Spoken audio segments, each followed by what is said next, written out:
Welcome to the Slop Temple. We pray this video helps. You start by unlocking your iPad and opening settings. That's where the timeout lives. Tap display and brightness right away. Once there, look for auto lock. You need to be on the device, not a remote screen. If the device asks for your Apple ID or Face ID to proceed, enter it now so you won't interrupt the flow. This step locates the control. Make sure software is up to date so the options match these steps. Once in auto lock, tap to see duration choices, 30 seconds up to never. You decide. Shorter times save battery, never prevents automatic dimming. Tap the option you want, you'll feel the change immediately.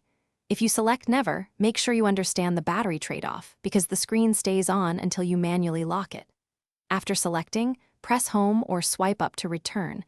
Verify by waiting the previous timeout to confirm the new setting. To finish, test the change. Let the iPad sit longer than the old timeout to confirm it stays awake or locks per your new choice.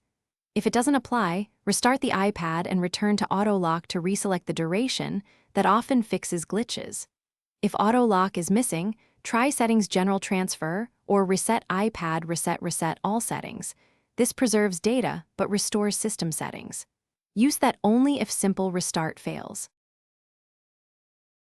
Thanks for watching. Consider subscribing if we helped you.